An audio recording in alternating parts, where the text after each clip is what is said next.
Testing, testing, 1, 2, 3. Testing, testing, 1, 2, 3.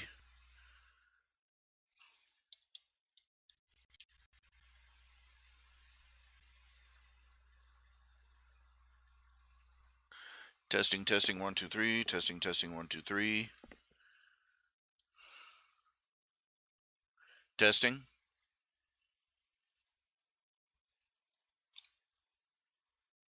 Testing, testing.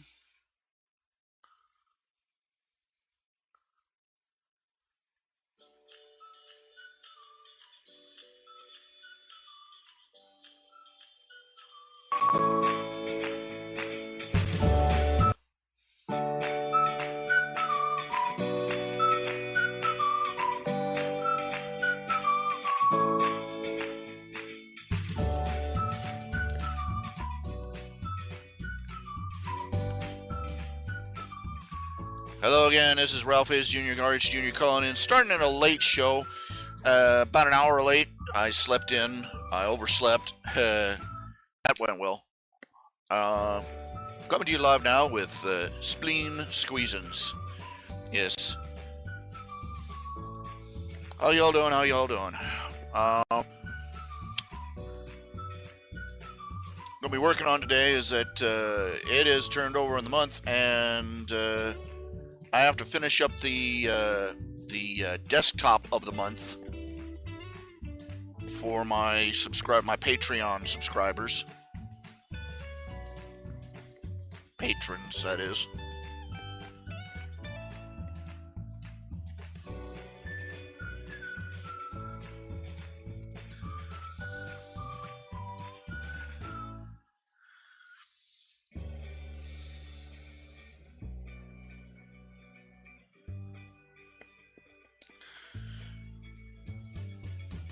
Just setting everything up at the moment, setting everything up. Sorry about the late start.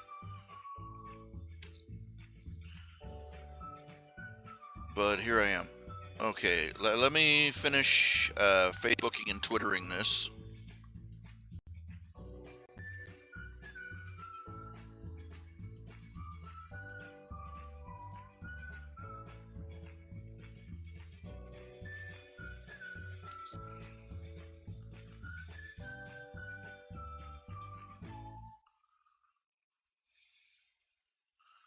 Let's see, Google Plus. Got a big old roll of these things. I might as well just, just zing them all,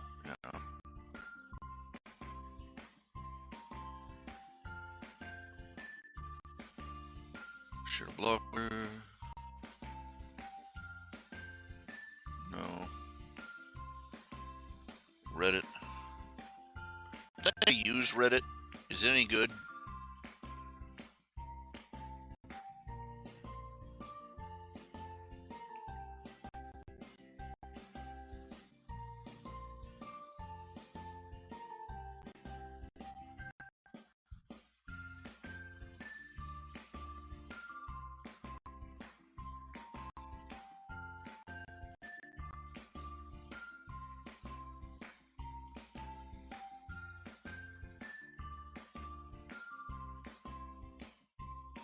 Whatever.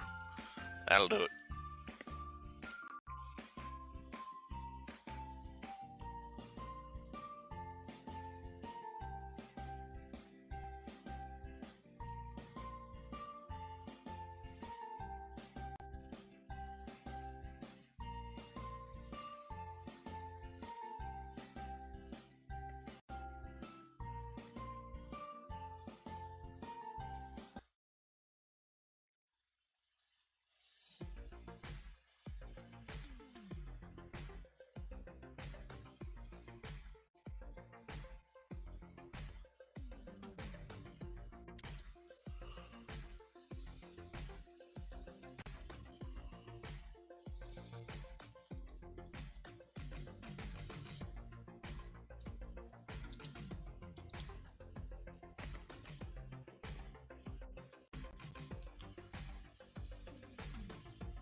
Baked myself a cherry cobbler last night.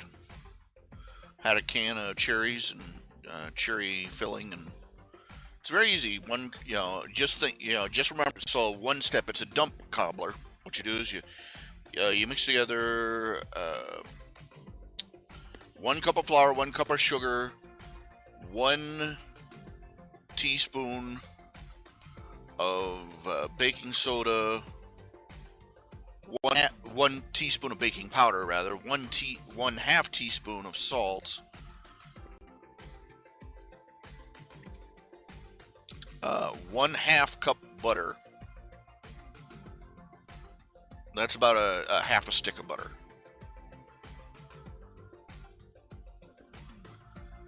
And 1 cup of milk. You mix all that together.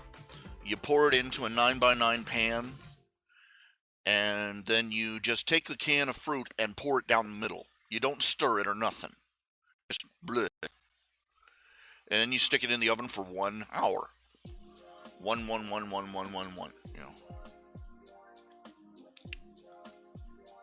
It was pretty good. It was pretty good, but I've come to realize that now I stockpiled up a bunch of flour a while, ages ago.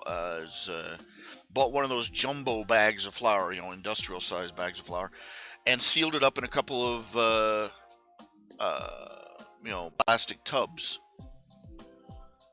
And I've been using up the last of the first tub, and it's gone stale. I don't think it's gone bad. I just think it's gone stale. The flavor is just not good. So I've still got one sealed plastic bucket full of that flour. I don't want to waste it. If nothing else, I can make paste out of it or something. So, I'm not going to throw it out.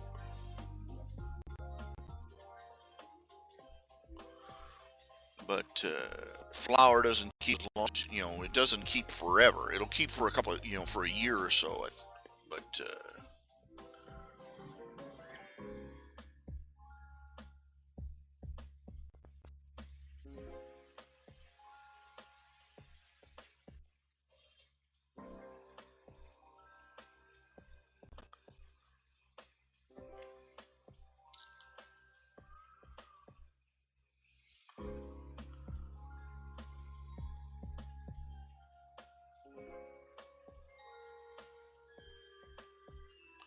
it's okay. What I'm working on today is that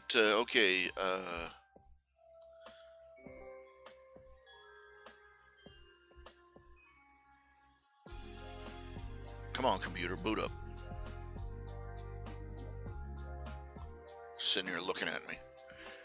I'm working on the screensaver. One of the things I've got is that one of the rewards I got for my Patreon patrons is they get a free monthly screensaver. Now, I've just started that, and I'm only half finished with the picture at the moment. But it's snapping along real nice.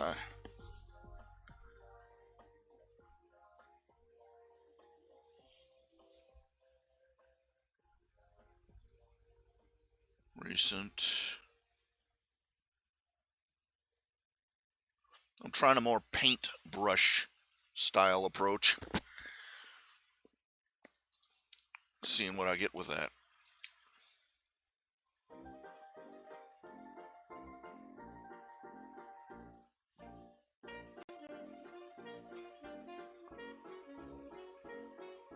Grid.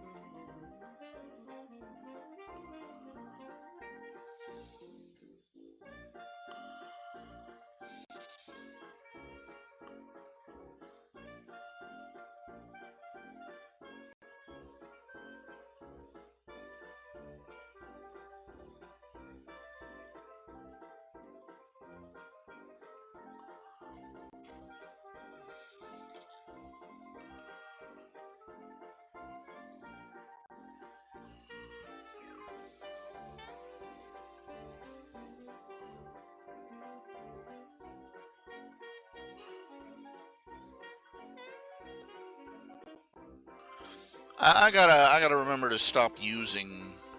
I gotta start learning to uh, cheat a little and use the grid, a paper grid here. Let me switch over here. Switch the camera over because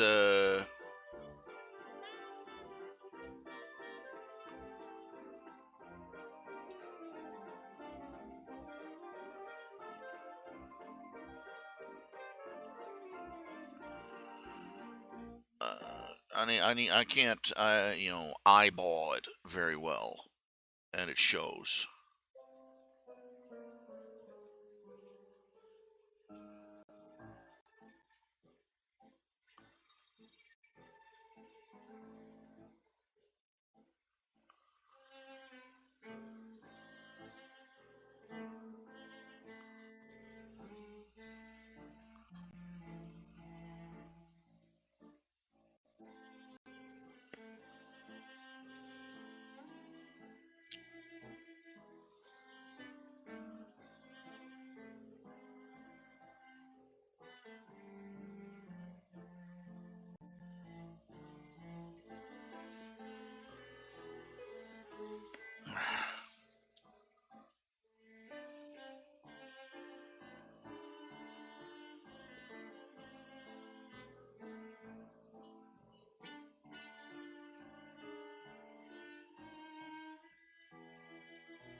I knew there was one web comic artist. She's got a very nice. She's got a very good comic. It's one of these role Morpurger parody comics set in a fantasy role playing game. One of those things, and she's got a very nice art style. Very colorful, very vivid. But she has a problem with her drawing, and I've never seen it improve. Is that everything she draws cants to the left? It's sort of leaning Tower of Pisa effect. Circles are deformed. Straight pillars. Everything sort of the leans over to well, actually cants to the right, over to the right hand side of the screen. And I pointed this out to her, and she's like, "Oh, no, no, no, no." She wasn't listening. I tried to point it out to her, and I suggested she needed to use some sort of grid or something to keep the lines straight. But she wasn't going to listen to me, so there you go. Same old story, same old song and dance. What the hell do you know,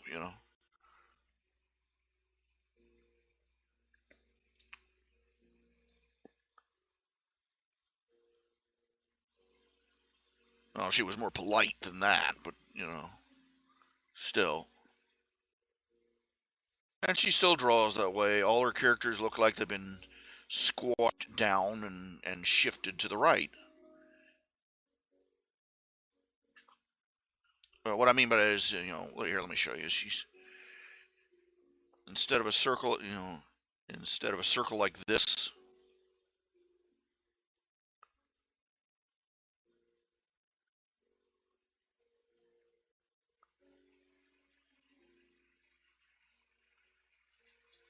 this is why I suspect she's right-handed. Instead of a circle like this, her circles come out like this.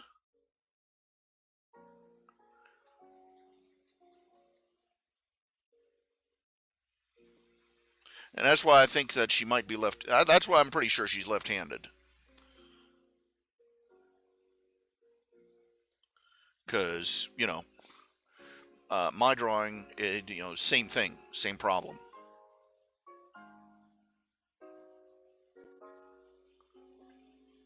Well, one of the tricks artists like me artists use is that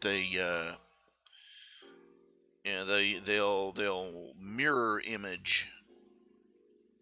Sometimes it helps to flip the image sideways.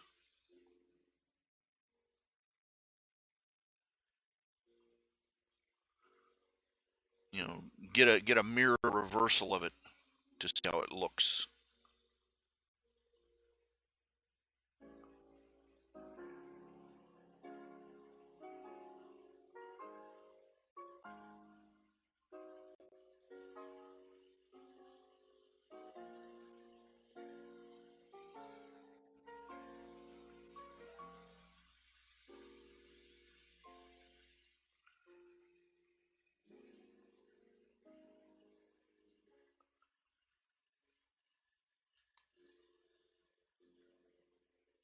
It helps you spot mistakes, just that way. To look at a mirror image of your work.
Everybody limbo.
Sorry if I got a little quiet there for a minute. When I get focused on something. Yep, it's a well, it's not a background for Quester. This is the desktop for July. I fell a little behind on it, so that's what I'm working on. What I've got is that one of the things that my Patreon patrons get is a monthly desktop, and this is the one for July.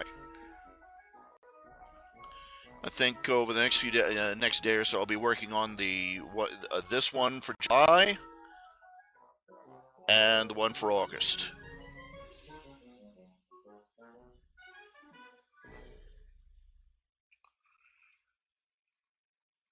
Get a little head start here.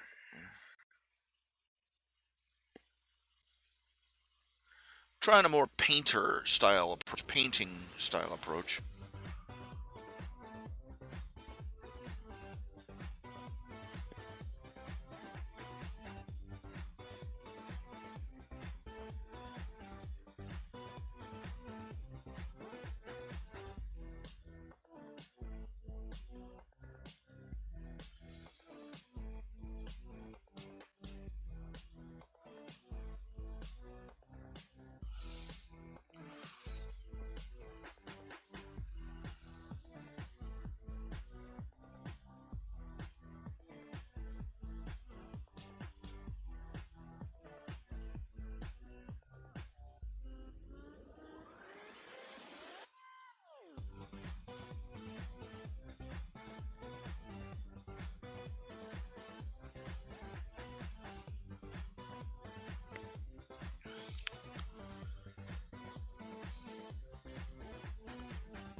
Right now, all I can say is, developments today, not much to say. All quiet on the Western Front, I suppose.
I can't let up.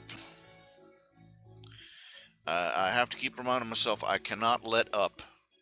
Now that this month is over, the new month's begun. Uh,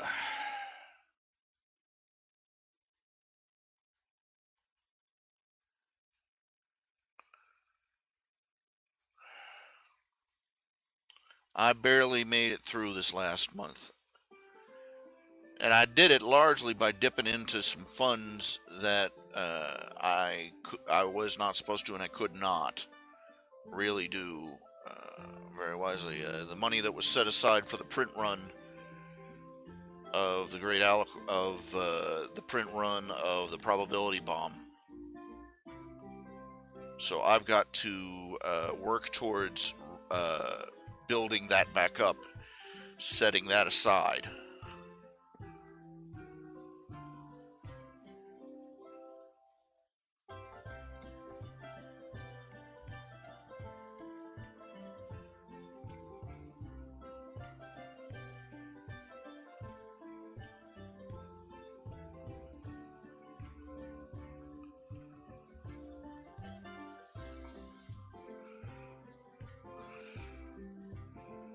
On top of everything else, I've still got an outstanding balance on my electric bill, not even counting what I'm going to be spending in this month for electricity.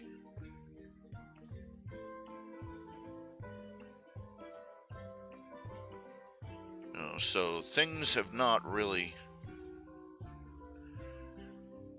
changed.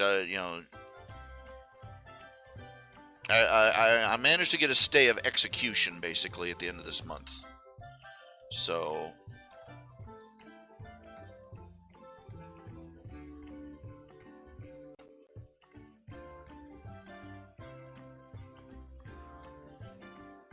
I got to work I got to work every angle this month to make up for it, and hopefully get back to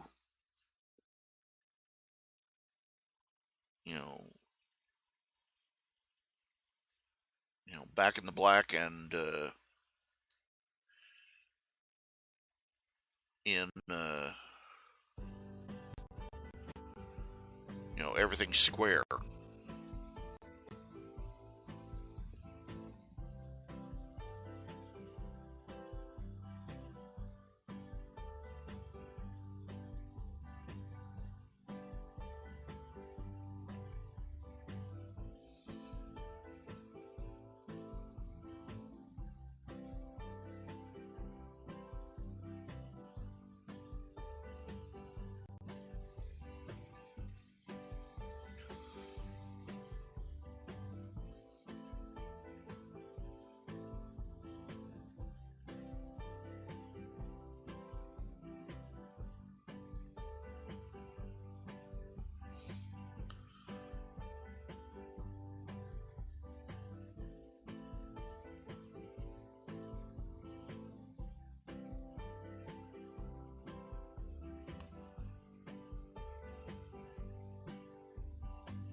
I just really wonder sometimes how much longer how long can I keep up this juggling act?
Don't even know if some of these details will be visible when I'm done, but I'm doing them anyway.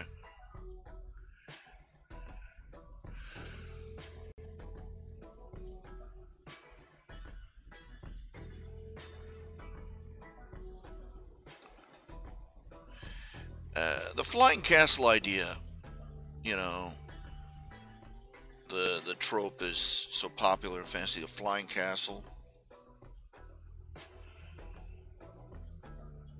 I always try and find something a little more original. I wanted to do. I did one once. It was actually a. It was.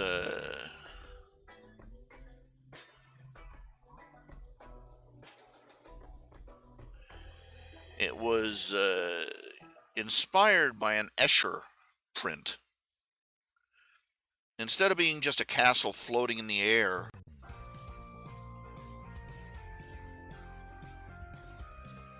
it was a castle that was basically a sphere.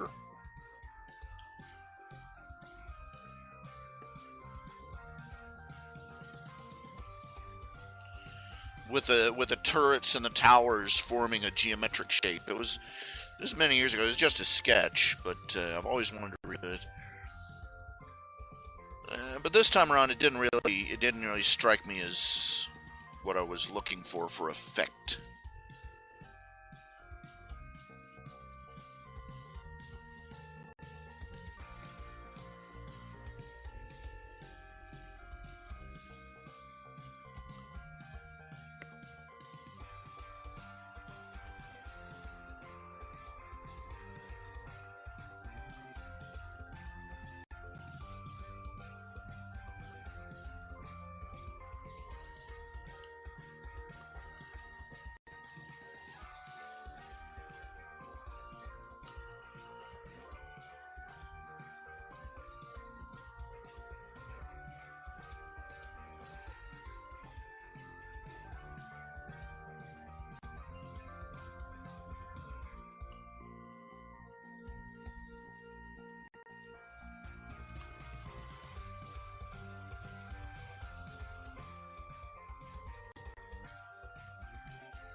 I've seen some very fascinating variations on the idea of a flying castle. Ones with wings, Howl's Moving Castle, that one comes to mind. Ones that were suspended by balloons, ones that were.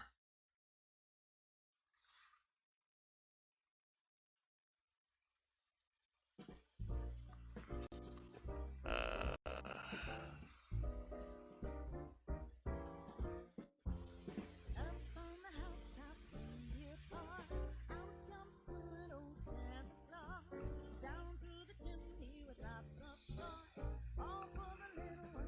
oh,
Too old, too tired.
Can you see that okay? Yeah, yeah.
Random passing thought.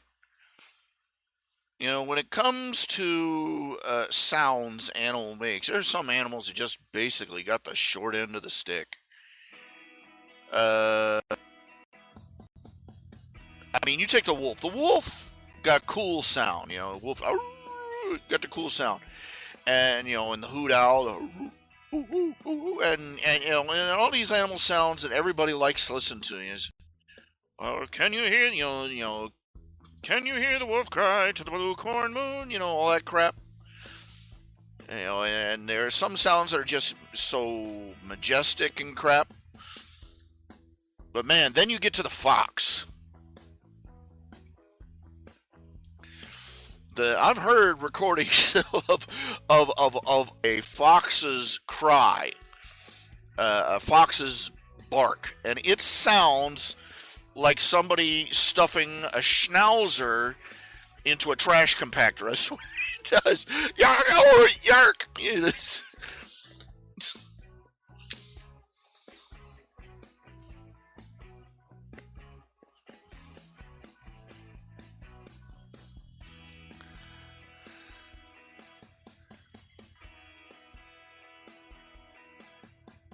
I just see just some little kid. Excuse me, Mr. Forest Ranger, what sound does a fox make? And the guy gives it a fox sound. And the kid's, okay, never do that again.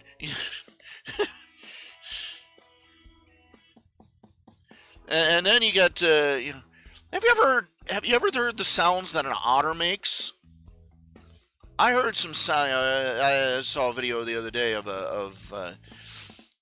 a tame otter, and was their owner or their handler or whatever, just petting them and tickling, and they made this absolutely adorable chuckling noise. You know, but a rabbit? Have you ever heard a rabbit? That is the sound of nightmares.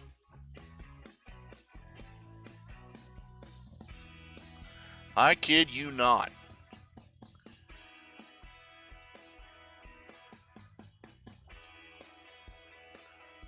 This is why people prefer to pretend that rabbits don't make any sound. I kid. It's just, hey. But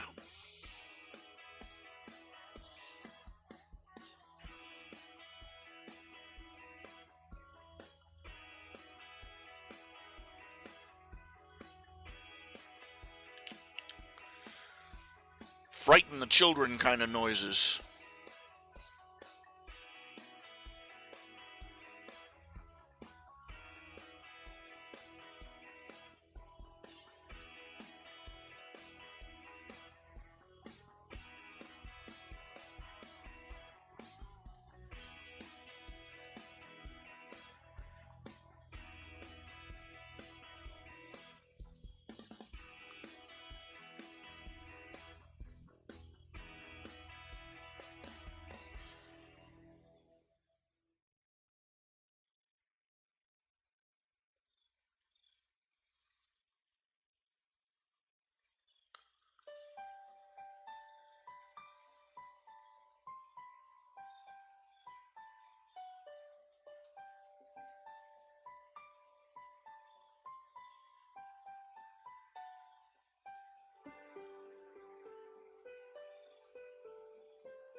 Come on, computer.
Okay, that looks pretty good, I think.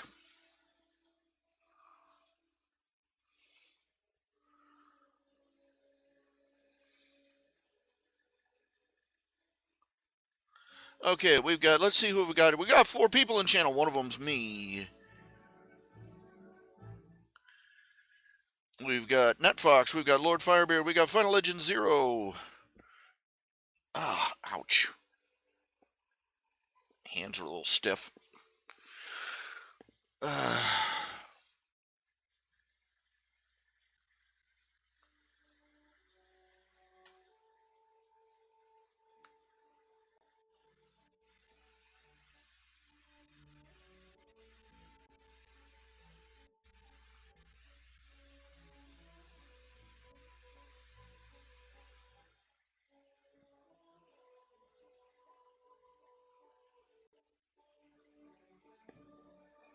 Okay, I'm going to be back in a minute. Just give me a second.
Oh, okay, okay, okay, okay. And here we are. Man, I'm hungry. Uh, oh, you got rain down where you are? What's on the schedule for today? I'm going to be working entirely on this desktop. I'm looking here. I'm trying to find what. Where did what? Aha! I find the shiny button that I'm supposed to push. Yay!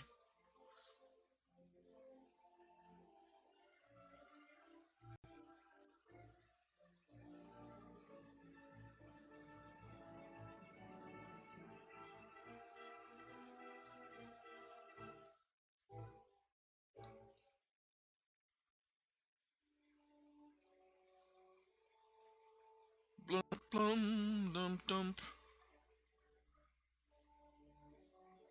Lumpty dump. Lumpty dump. Dun dun dun dun. Don't ask me why I'm singing along with it. Can you imagine what that's like? It's got to be so sad for a composer for their work to become a cliche. And that's basically what's happened. Is that these people they've created these magnificent work. They were considered great, magnificent works of musical innovation, and now they've been played so much. They're like background noises for Bugs Bunny cartoons. And actually, the guy that composed all the music that they use in those old 50s uh, Bugs Bunny cartoons, in the really old ones, uh, he hated cartoons. That's the funny thing. He hated them because he thought they were trite. And it ended up that dun dun dun dun dun dun, that song dun dun dun dun dun dun dun dun dun dun dun dun dun. The guy that composed that, he was an innovative composer. He was composing. It was basically a new form of jazz, is what he was shooting for, and and he hated cartoons, and I can't imagine how infuriated he was that's the only place anybody knows music anymore. But there you have it.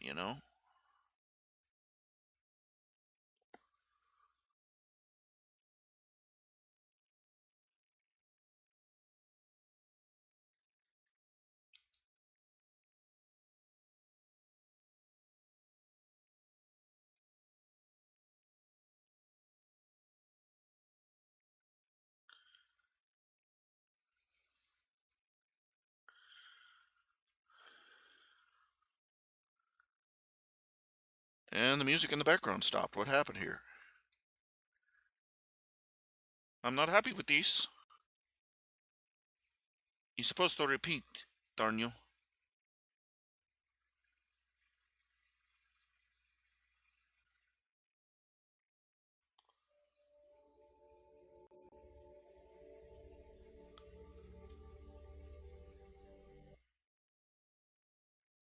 Hello.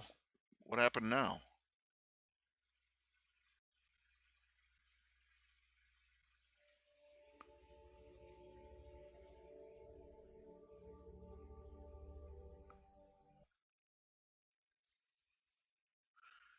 Cute.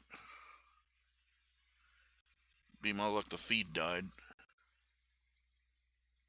Uh, oh, well. I envy you, Mega Dragon. I love storms. I love rain. I love storms. I've said it before. Let me see if I can find the info on that. If I could live in a place where it thunderstormed every day, I would.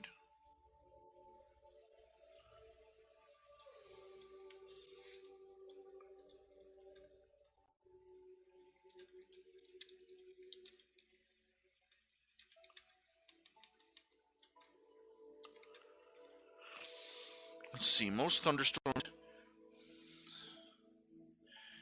The area that experiences most thunderstorm days in the world is the northern Lake Victoria in Uganda, Africa. In Kampala, thunder is heard on average 242 days of the year. Though the actual storms usually hover over the lake, and let's see, the stormiest places in the world. I'm thinking of a different place. There's a particular valley, it's a river valley.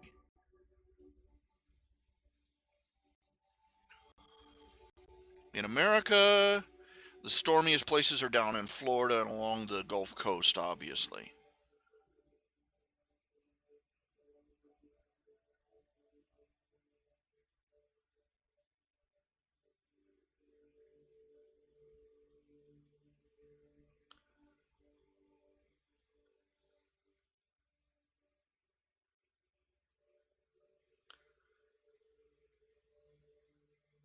Lakeland, Florida has about 100 days a year of storms.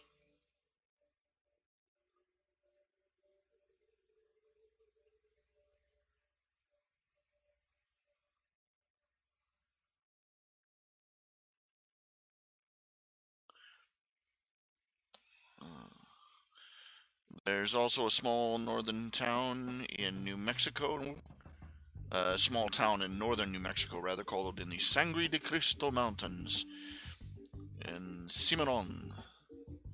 They have thunderstorms about 110 days a year.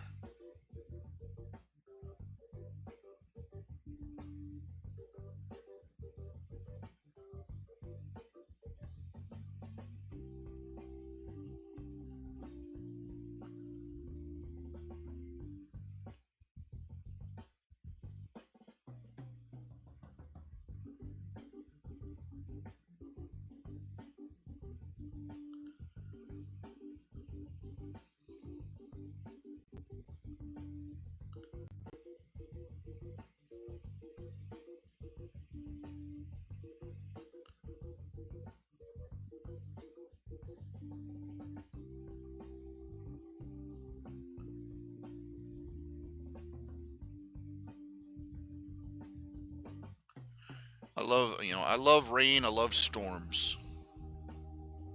There's an actual term for that. Pluviophile, somebody who loves rain.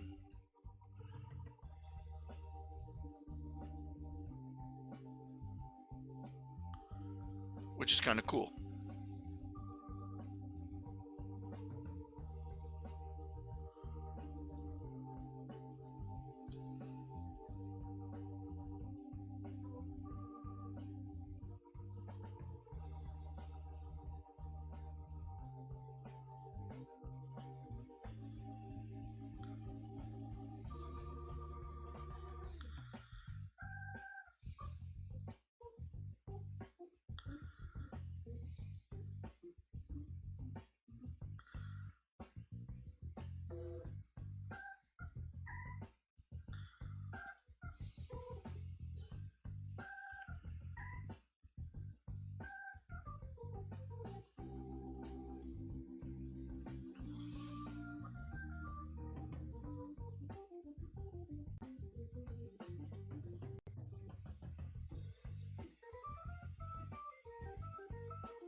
Brush density, brush size, brush stabilization.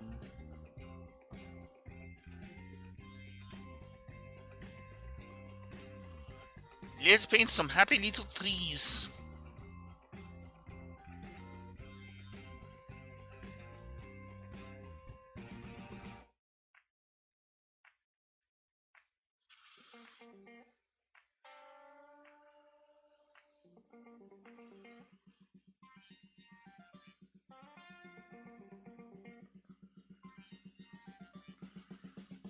Nah, let's not.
Oh, come on, seriously?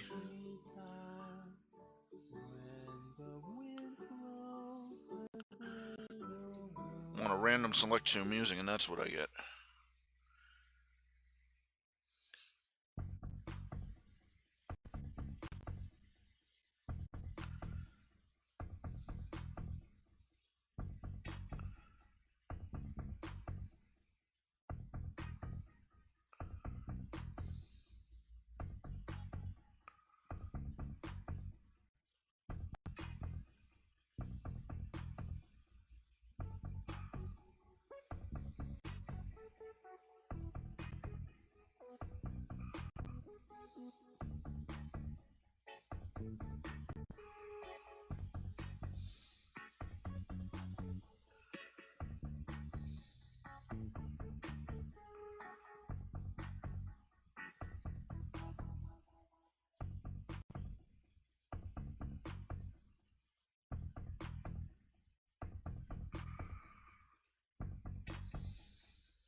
Let's see.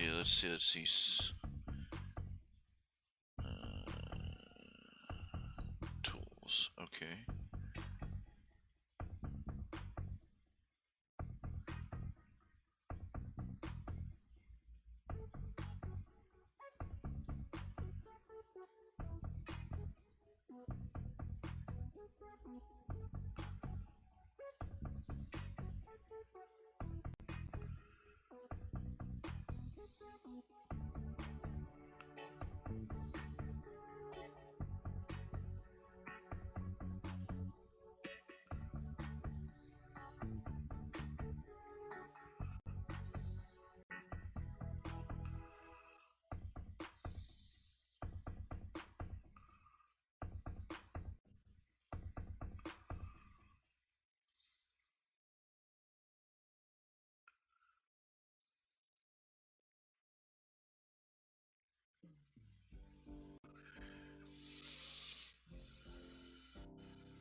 Okay, I've been playing Dungeons and Dragons. You know, the free online Dungeons and Dragons game on and off. For those of you into, I don't know. Okay, it has certain features that are attractive. The game does, it does do a very good job of, letting you do all the most people, most of the old school Dragons players. One of the things they liked about the older systems, 3.5 and earlier, is that they could tweak their character in dozens of little ways. They have that very involved character development and growth system, right? And and they do emulate that very well. But I have to say that the world, and the world thus far is very, very drab. They're working with some very old school.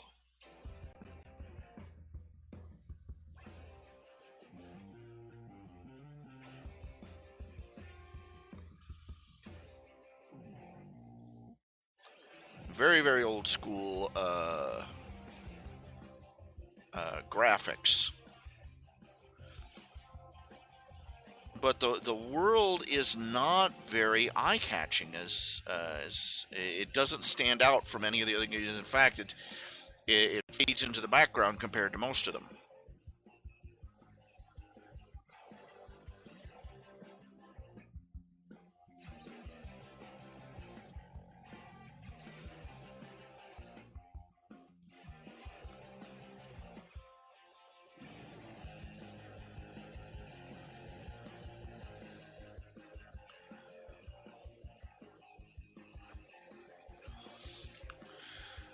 And in fact, yeah, the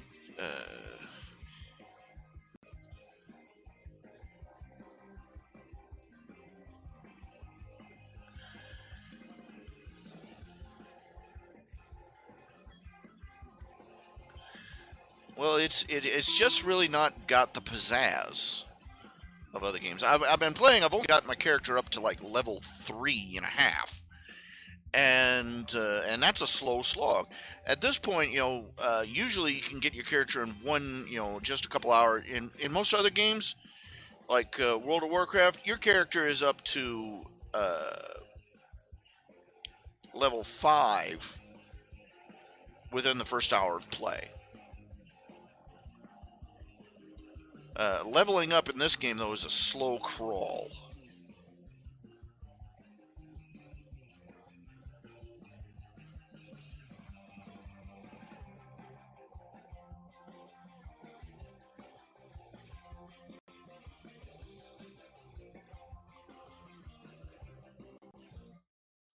Oh, just a minute.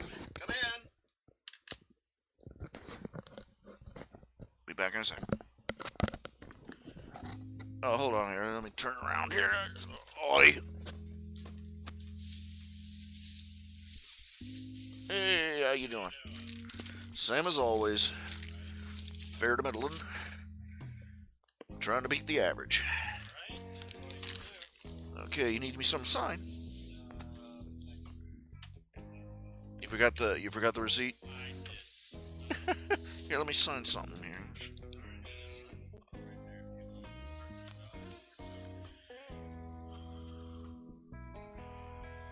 There we go. I ain't worried about the receipt. See you later. Catch you later.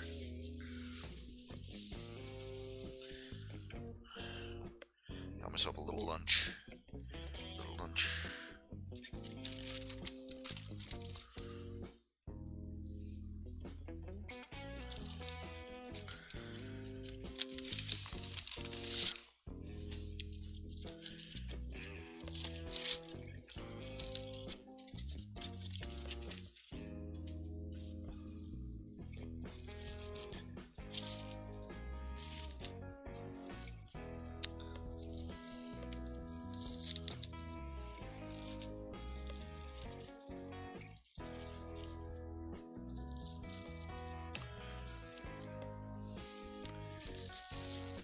And as to gameplay, well, I have I blame this largely on the fact that it's probably not as popular, but there's not very many other players in the game.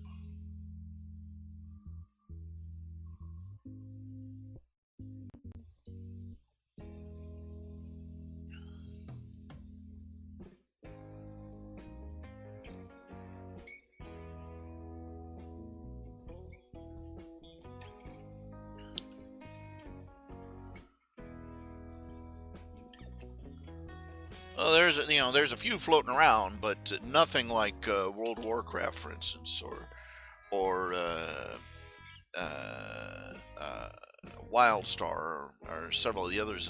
Any of the others I've seen, or even RuneScape.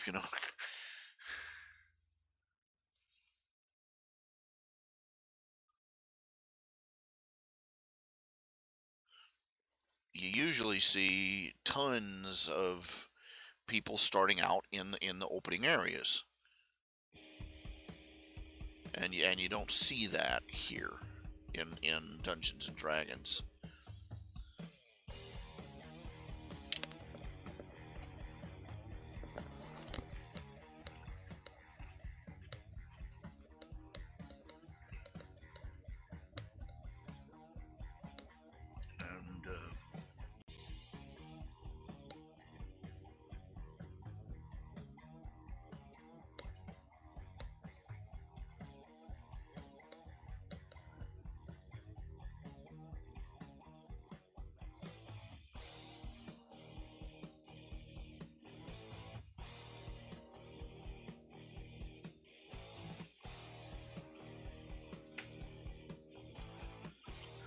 And I also noticed that now it's a free-to-play game, Dungeons and Dragons Online, but of course they have the VIP content, which you have to pay for, $9-10 a month.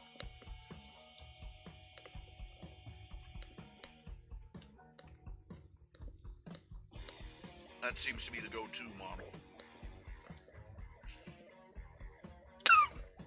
Excuse me. That seems to be the go-to business model for most online role-playing games these days.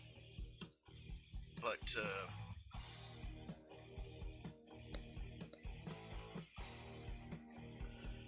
they don't even wait for you to get your character. I mean,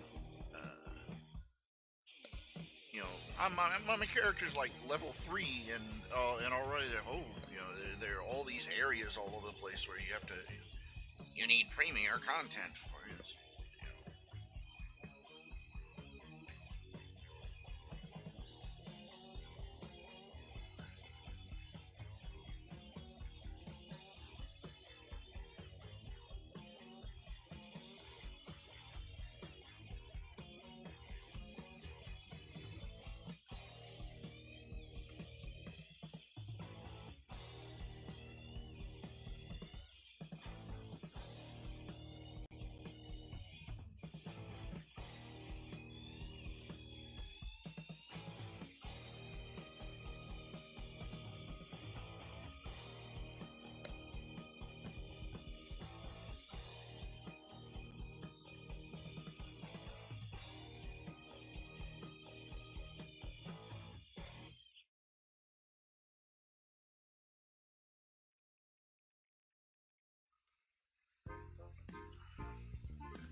It just has a very poor also ran kind of feel in regards to those features.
not to say the artwork is generally bad or anything. There's some very nice features. I've gotten to Stormwind, which I forget what they call the harbor city. I forget.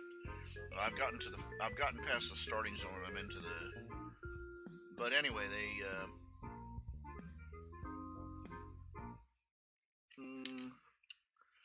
very interesting styles and designs. Such they have flying ships that you can buy.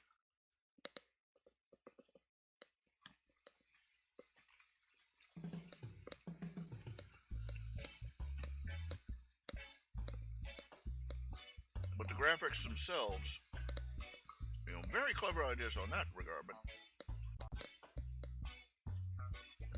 But the graphics themselves leave something to be desired.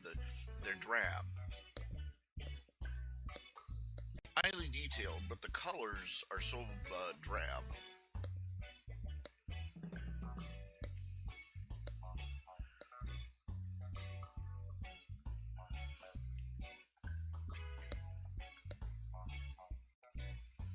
And the kicker is that your equipment, most of it doesn't even show on your character.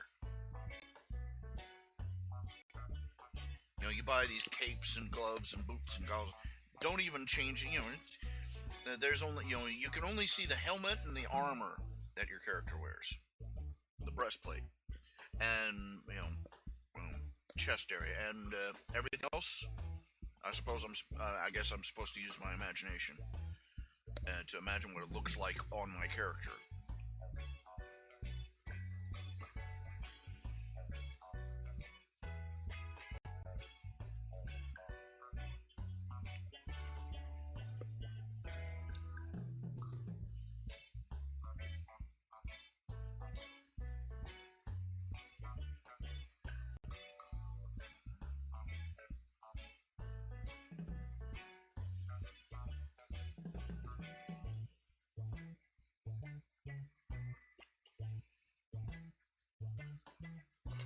Beg your pardon.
Now, I haven't gone very far into the game.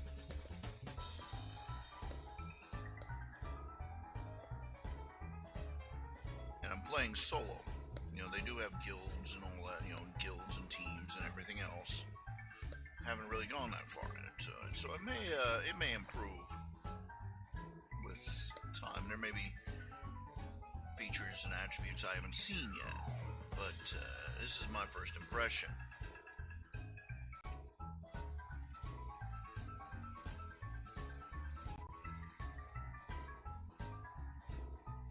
My first impression is that they saw World of Warcraft, decided to imitate it, gave it the old college try, and then just set it up on a shelf and forgot about it.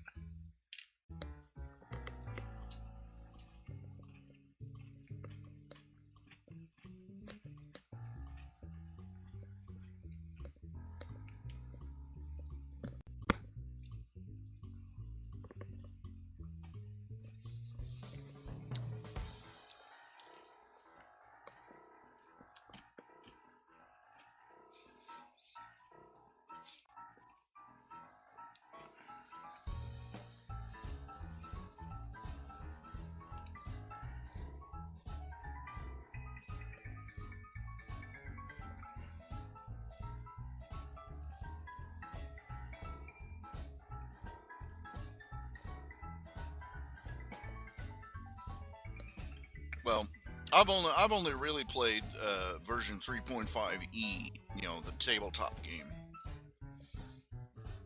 So I can't really say. I took a look at the newest couple versions. I'm like, they basically gutted it.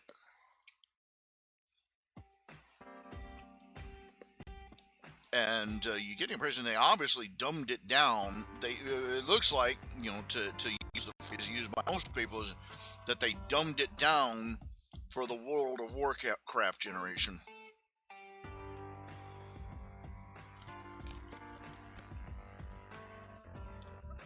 Thoughts on the My Little Pony episode?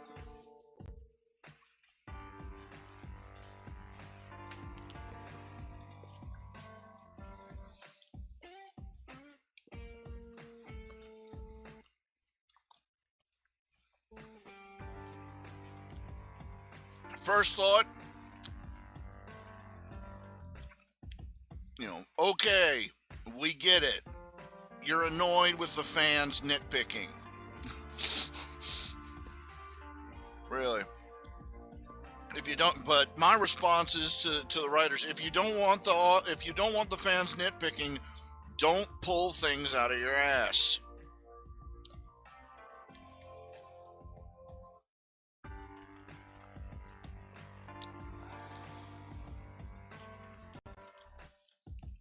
Second impression is that Quibble, there's something about the way they drew his face, makes him look like he has a double chin. But there's some, I get the feeling that Quibble is supposed to look like someone, like some celebrity. I just don't know who.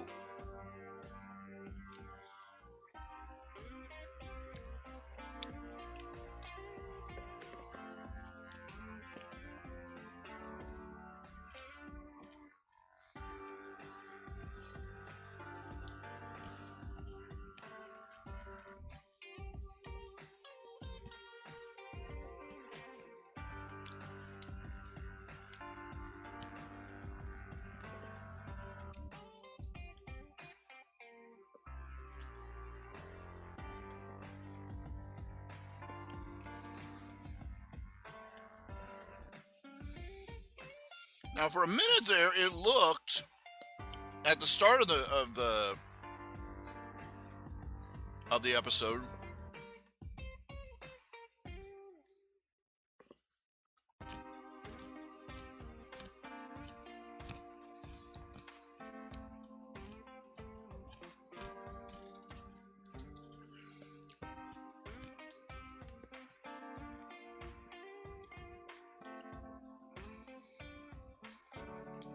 It kind of looked that they were doing a little ship teasing there at first.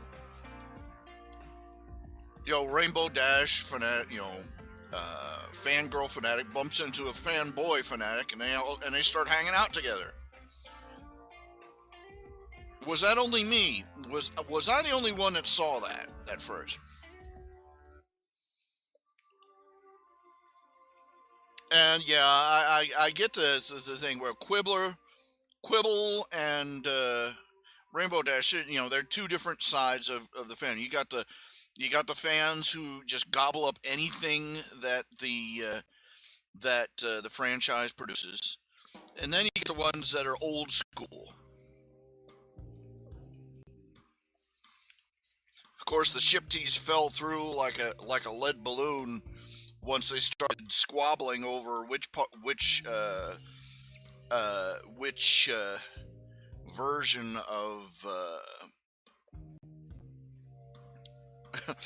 of Daring Do was better.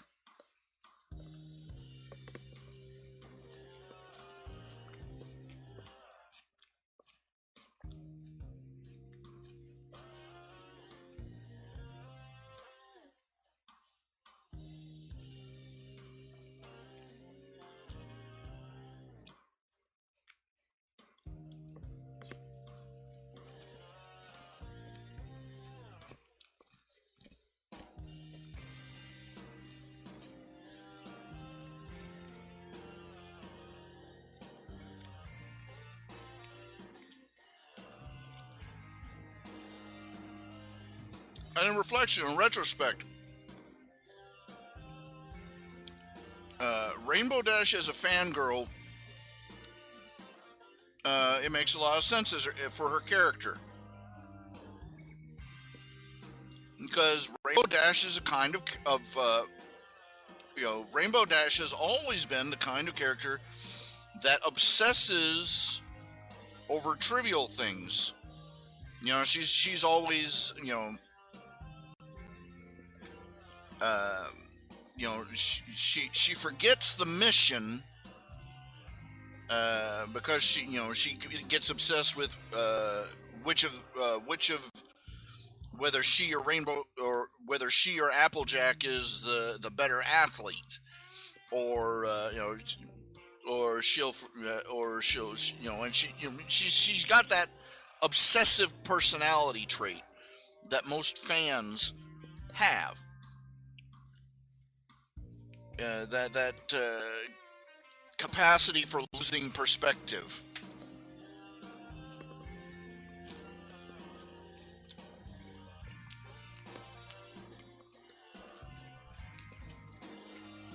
So her being an obsessive fan geek, yeah,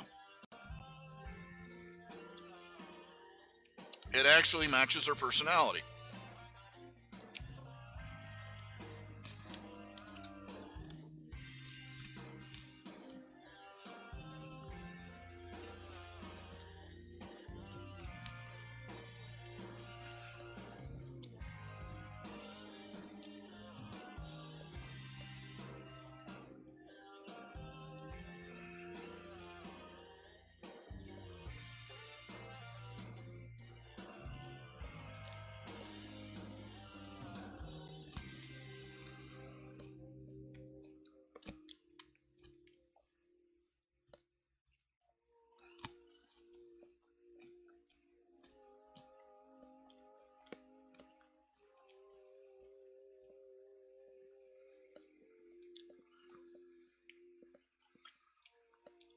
Yeah, most fans, those that would ship Dash with Soren,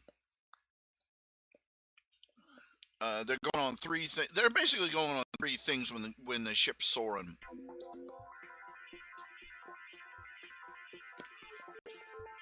One, he's a Wonderbolt, and two, he's the first guy that she's met in the series. I've seen a lot more that ship Soren with Applejack, and it actually works.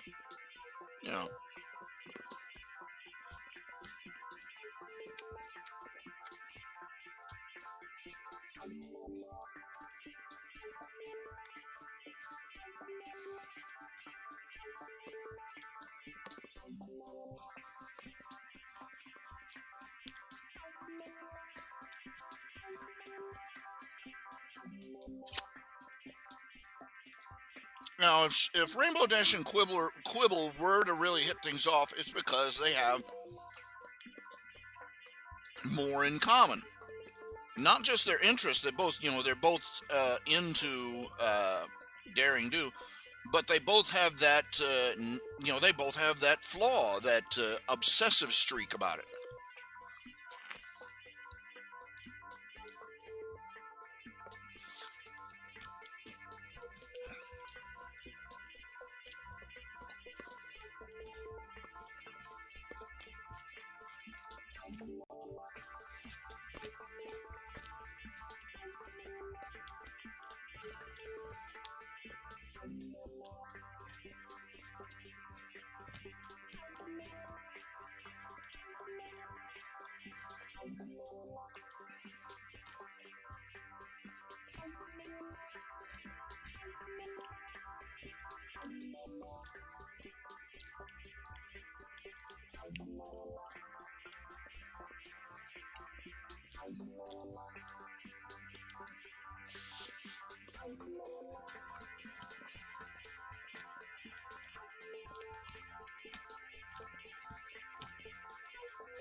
Yeah.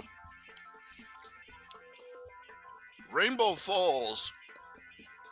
You're right about that. When it comes to shipping Sorn, as with Rainbow Dash, is basically because he's a token decent guy on the team.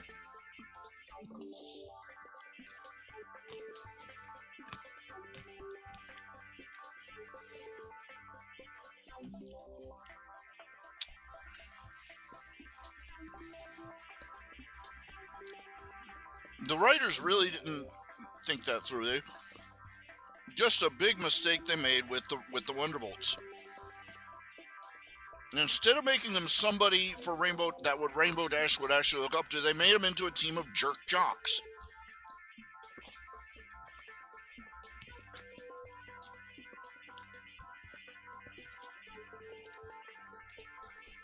Well,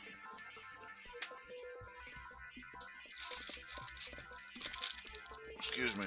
Oh, whew, brain flu. Bye-bye. Okay, I'll be right back. Gotta run for something here. Hang on.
Back again. Now, as I was saying, uh, I've seen a couple of fan fictions that ship Applejack and Soren, and it works rather well. Uh, well, the consequence of making Soren the token good guy on the team, basically, pardon, is that well, one of the premise of one story is that the only reason he sticks with the Wonderbolts is because they're basically the only family he's ever really had. He joined them at a very, he's, been on his own most of his life and joined up with the Wonderbolts at an early age, and basically they treat him like a leftover. You saw how they treated him in Rainbow Falls. But he sticks with them because he's loyal, and because they're the only thing he's had that resembles a family. And the reason that he hits it off with Applejack is because, well, in one story, it was in the Earth and Sky. Earth and Sky, the fact that the Wonderbolts are competing in this marathon race is the reason that he runs into Applejack. But there's another story where after Rainbow Falls, he basically tells Spitfire to take his badge and shove it where the sun don't shine, and he quits. And he decides that he just he's sick of being he's sick of being a sky jock, and he's gonna go for the down to earth life, just something simple, something quiet. He ends up getting a job on he moves to Ponyville to get away from the hustle and bustle, and he gets a job working on Sweet Apple Acres. And the reason, the reason he hits it off with Applejack is because she represents everything that he's been missing in his life. Not just a pretty girl. He's a sky jock. He could have a girl at every airport. But she, home, hearth, family. That's why he snarfed. It's also supposed to be why I snarfed down that pie. Because he, down home cooking for a guy who's lived out of paper bags and suitcases, and everything he eats usually comes with a wrapper.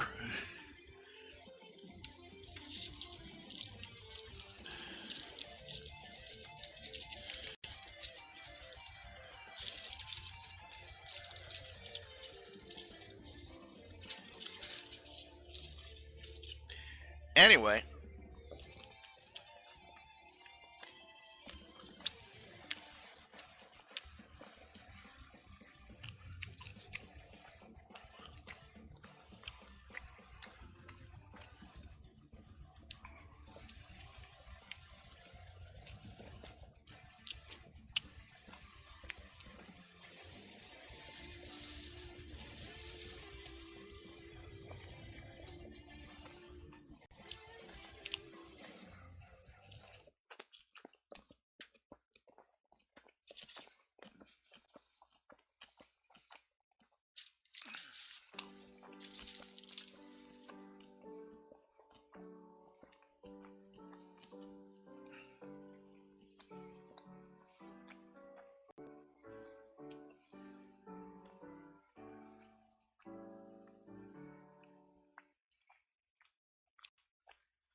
well,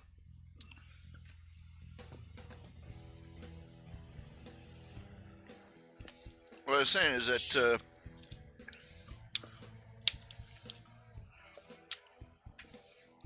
Quibble started out as an interview, but he devolved into the typical internet nerd.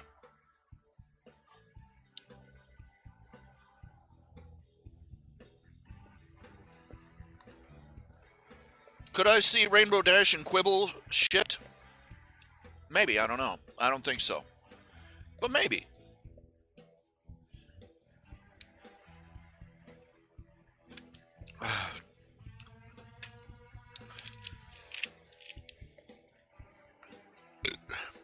he was written to give the impression of somebody who was all hat and no cow, big mouth, an expert on everything, but couldn't do anything really himself. But on at least 2 occasions, he actually impressed her. He solved, he actually managed to outwit.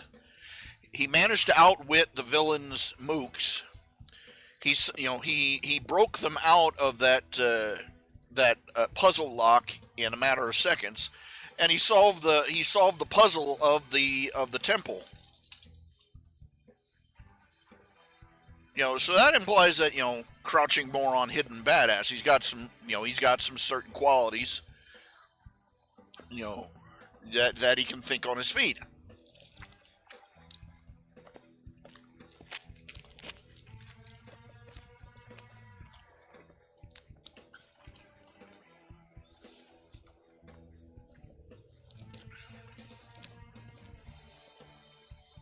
When it comes to relationships, I can, from observation, when it comes to relationships, it isn't about the common interests you have. It's about the common personality traits, including the common flaws.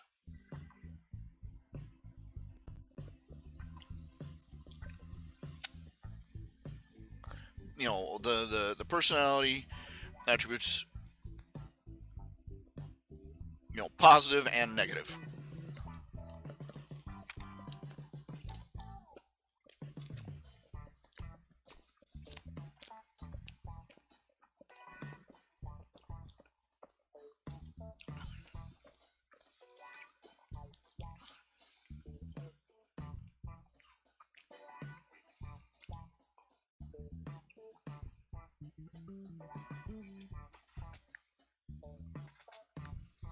Obviously, their interests in life are different.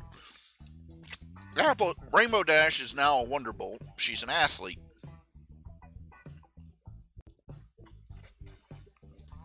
And Quibble, no telling what he does, but he's obviously not. He doesn't strike me as being an athletic type.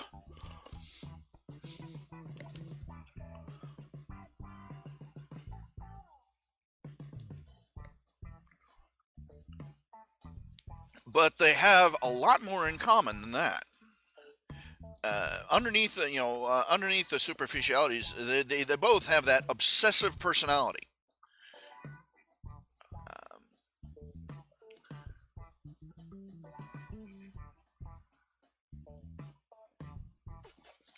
A stubborn streak a mile wide, outspoken,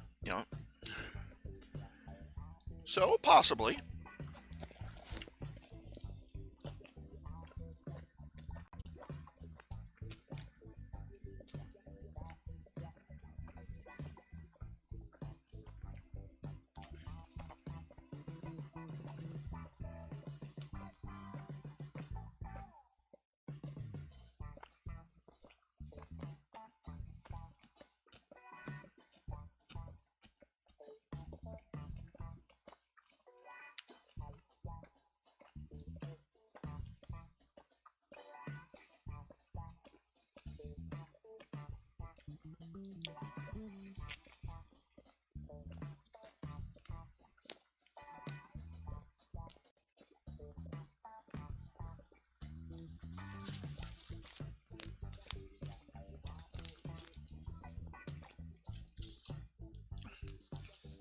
I could see all our friends going, "What the hell are you going on with this guy?"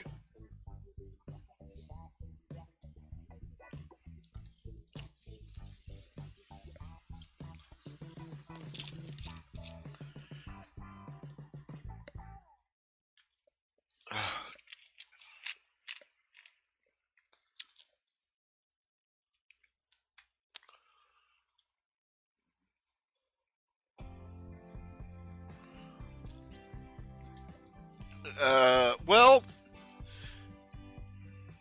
you ever heard of the trope? Reality is, you're puzzled about how, daring do's villains really are that stupid and the solutions really are that easy. Have you ever heard of the trope? Reality is unrealistic.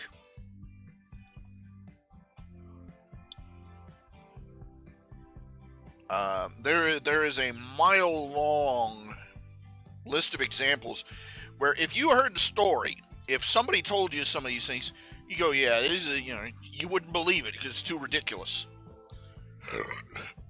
But they're true.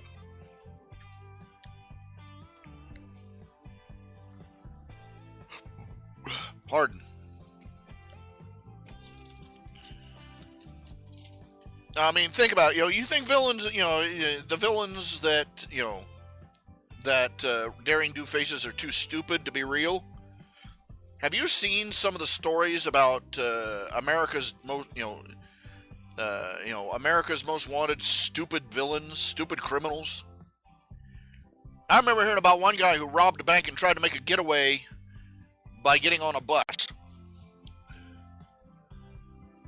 Then there's a guy who tried to rob a church. He grabbed the offering plate, grabbed all the money, ran out the front door, and got hit by a car.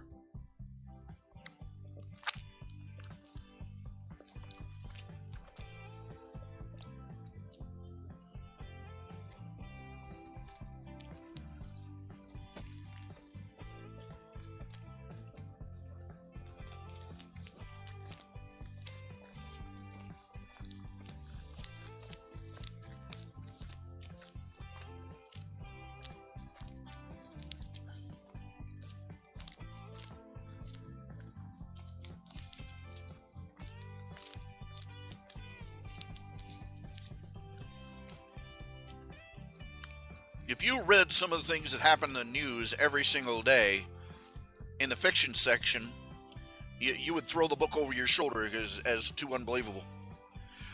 That's the thing about fiction. Has a serious disadvantage over nonfiction. Fiction has to be believable. Reality doesn't.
Pardon. Oh my.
Excuse me.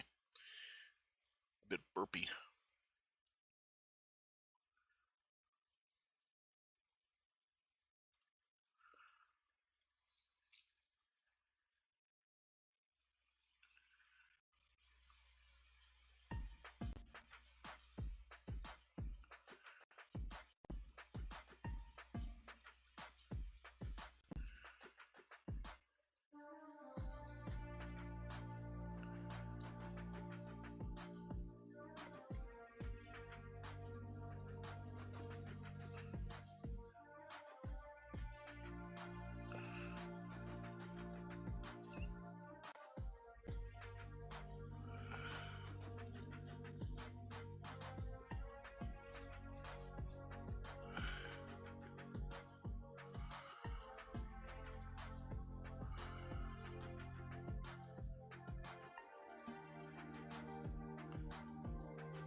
Now, here's some food for thought for you. Many of the fan fictions that are out there for Harry Potter, they all seem to, they all seem to have certain trends that show up. The one in particular is that they tend to show, the assumption by many of the writers of fan fiction is that the Wizarding World is miserable for half-bloods and Muggleborns. That Muggleborns can't get jobs, they're discriminated against, blah, so on and so forth. It's almost as bad as it was, like it's the equivalent of the antebellum South for black people, or worse. But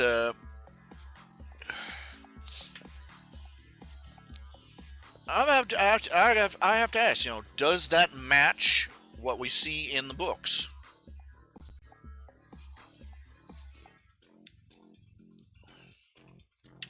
Now, they obviously have issues of racism and mistreatment of and so on and so forth, but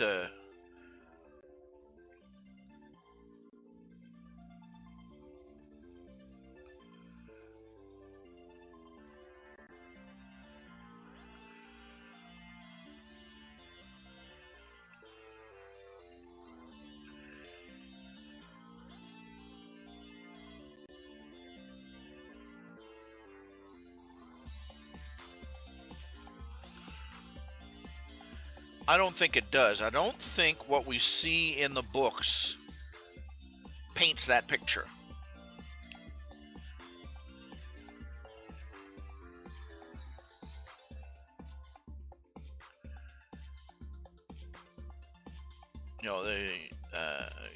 It's nowhere near as bad as most fan fiction writers have it. Hardly could be, considering how some of them write the Wizarding World. But first of all, the arguments against the arguments against it. First of all, you don't get terrorist organizations do not tend to recruit from those who are not disenfranchised. They don't tend to recruit from the ruling class, as it were, or the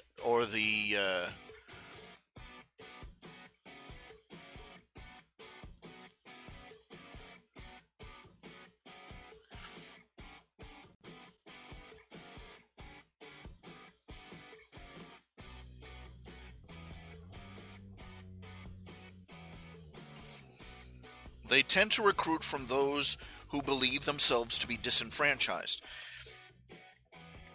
The reason that the Death Eaters have so many members is because you didn't see the Ku Klux Klan until after the Civil War, when angry, disgruntled bigots banded together because they believed they'd been screwed over. The Irish Republican Army, the IRA, the terrorist organ, the terrorist branch of that caused the troubles in Ireland. They weren't made up of British noblemen, okay?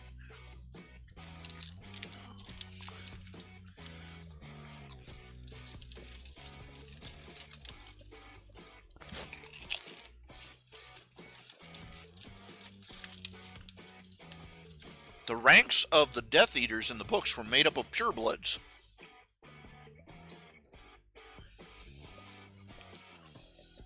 And the purebloods would not be putting on masks, running around and terrorizing people in the name of if they didn't believe themselves to be disenfranchised. If they were already running things the way most of these stories describe, they'd have no reason to recruit anyone.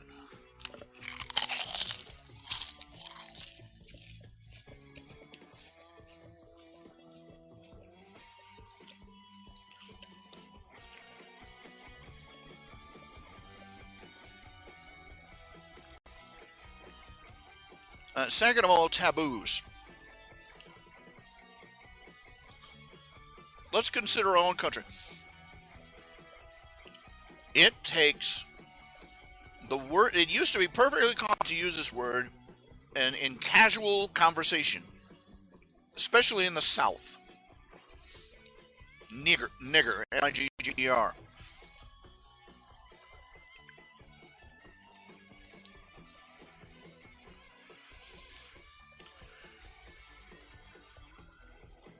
And nobody thought a thing of it. In fact, they do it deliberately. But nowadays, the word is so taboo,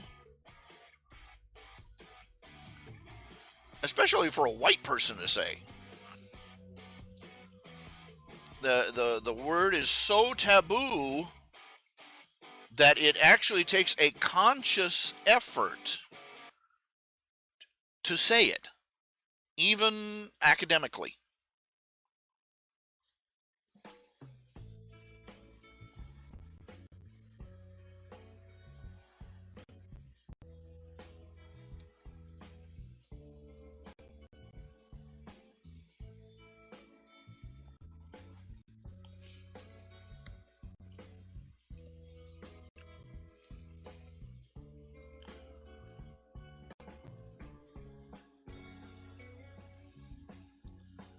You can get into a whole discussion about the use of the word and the way that it's been inverted by black culture and so on and so forth. But it boils down as, point made.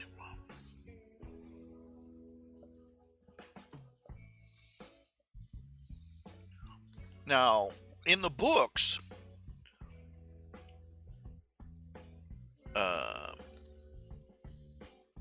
in the Harry Potter books, you had their equivalent was the word mudblood.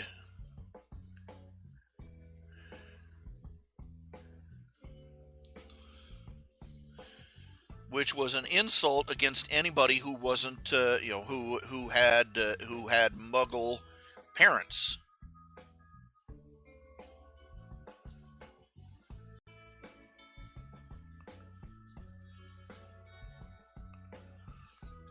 And it was already such a verboten word that when the first time that Draco Malfoy said it, Ron whipped out his wand and tried to blast the guy with a curse.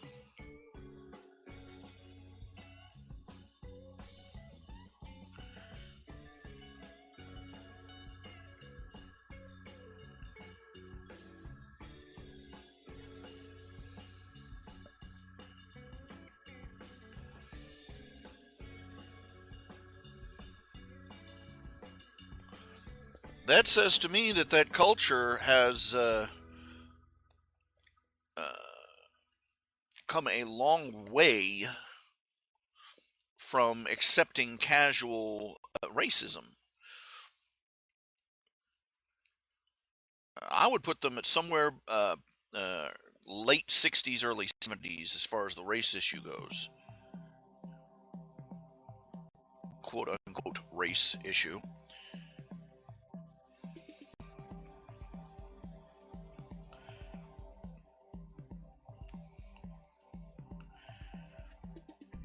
Of course, the counter argument is look how fast the Wizarding World turned into a totalitarian racist state when Voldemort took over. There's a point to that, yeah. But consider this. There's an old saying that says that civilization is 3 square meals away from a collapse. The estimate is that seriously, 2 or 3 days of dysfunction, and that would be it.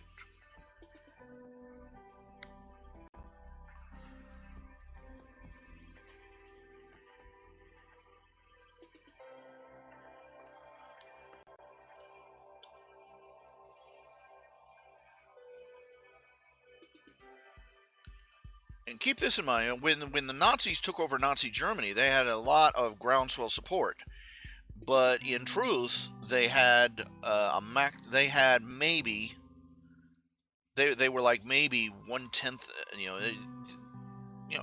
They were a small party, and yet they took over the country. The Communist Party in China and Russia, and the Soviets, small.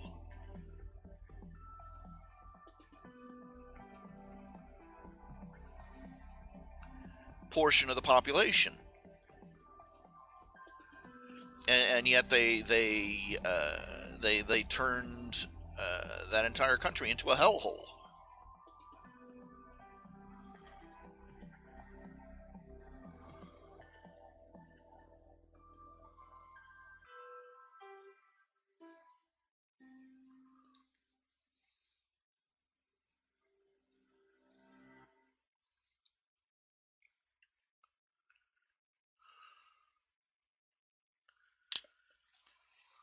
Civilizations don't crumble into barbarity because people are eager to live like Lord of the Flies or the Road Warrior.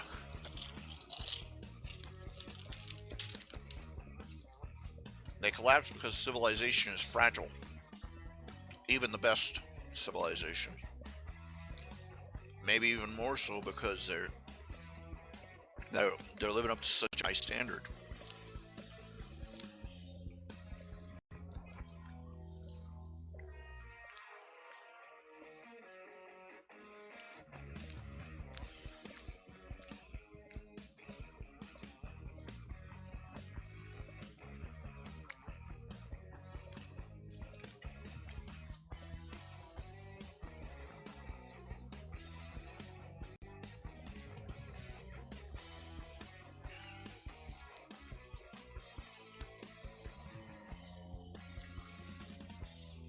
Consider that the vast majority of people in our country are conservative to moderate in their outlook on moral and ethical principles, and yet our popular culture is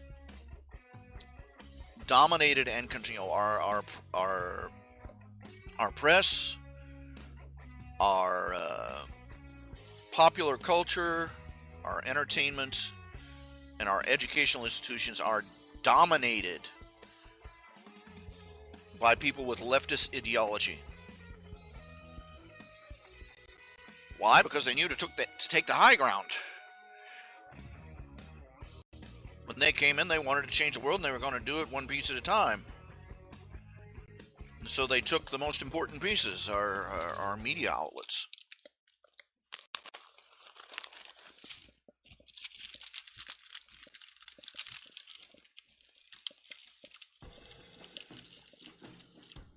The majority of people do not agree with abortion.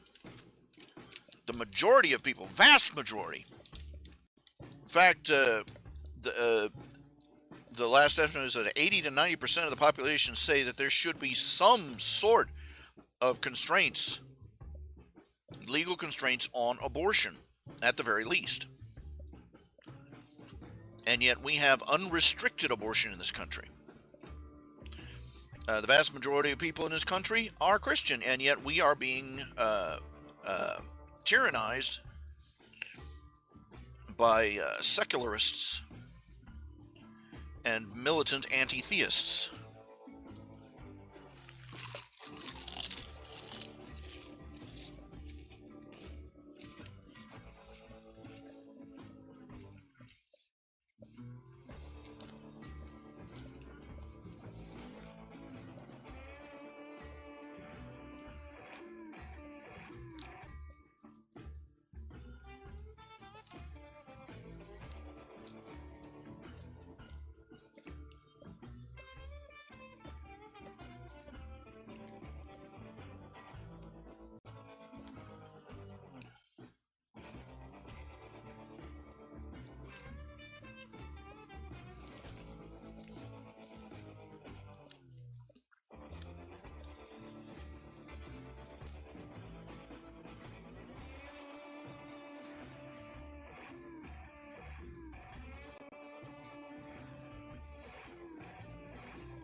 Point being is that in the world of Harry Potter,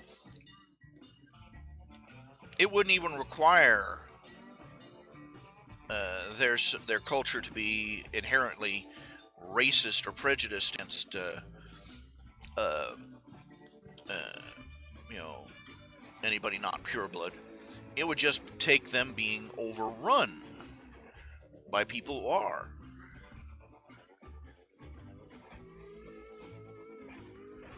And the majority of people are not warriors.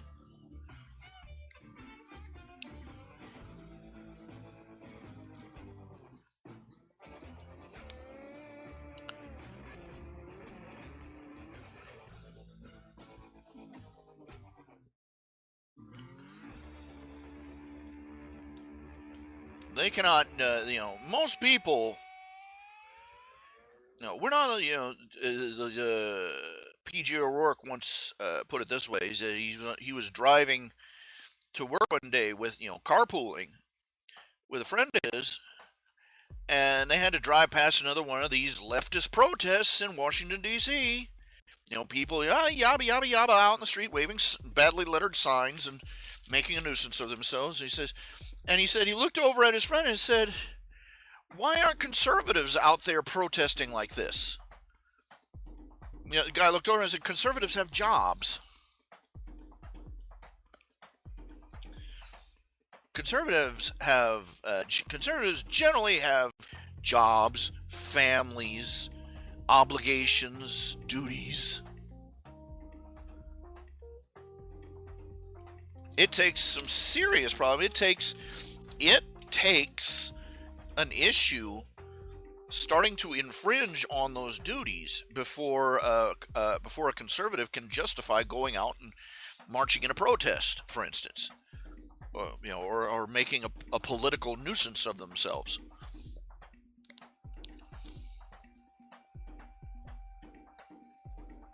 And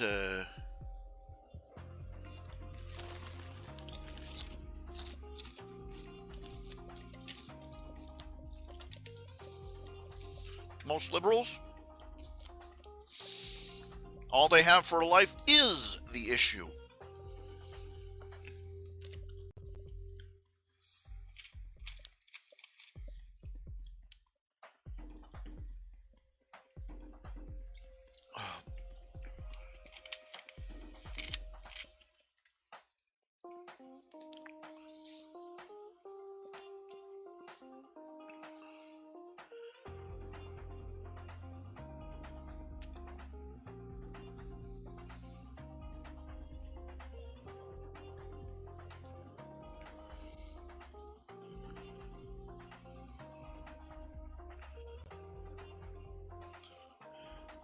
The average conservative goes, "I can't be out there protesting. I've got work to get to. I've got kids I've got to pick up from school. I've got this, I've got that, I've got the other." And they're right. But it ends up costing us because we cannot dedicate as much time to the cause as our adversaries can.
Whoa, beg pardon. And a mighty wind arose in the land.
Move this over a little.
Okay, and there we have it. I will be emailing this out to all the 5 and up donors. Missed a spot.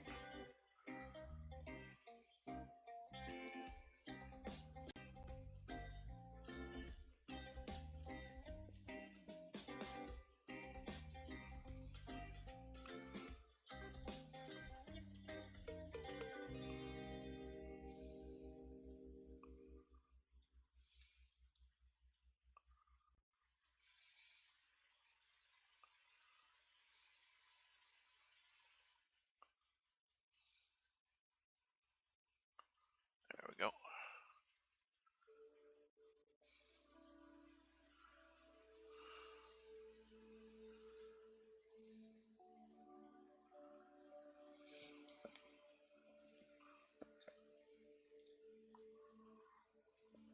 Moths. Okay.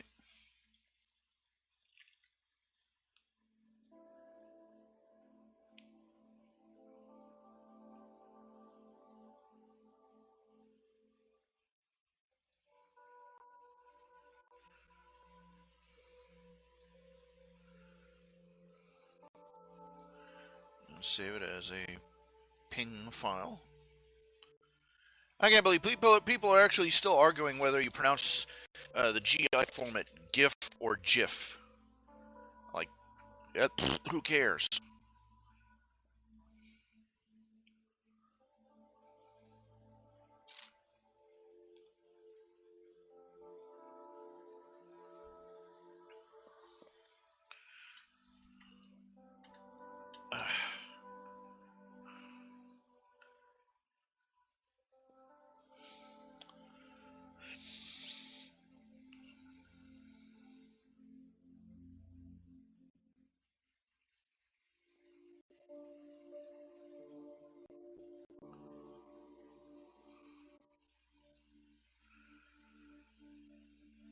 Okay.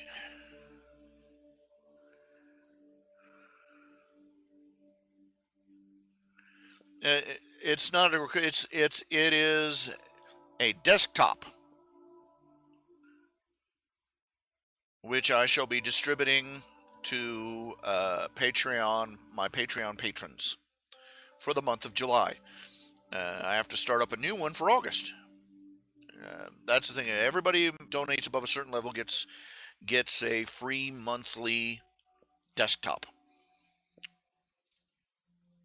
I think I got the ratios right. It's hard to tell. I get about 3 dozen different answers every time I check.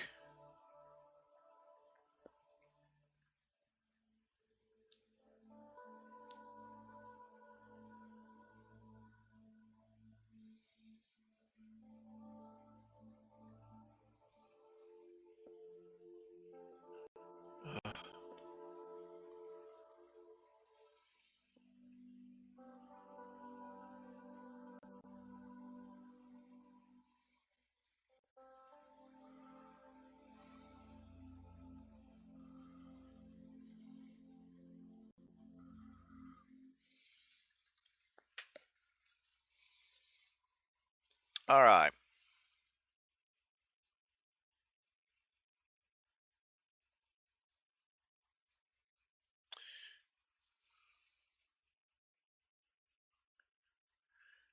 Okay, it is 10 o'clock.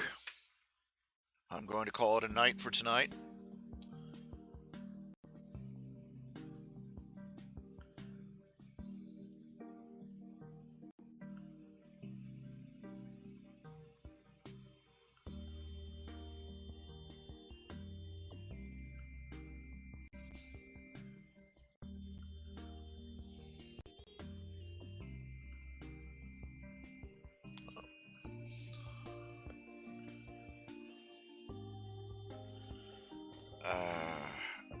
I'll see y'all tomorrow.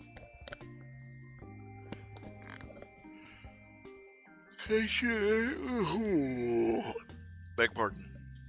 Y'all take care of yourselves. You have yourself a good night. And say a prayer for me.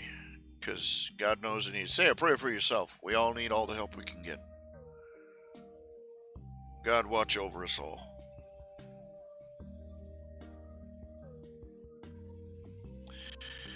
This has been Ralph Hayes, RHJunior, and this has been another episode of Spleen Squeezins. Are you thrilled? I know I am. Good night.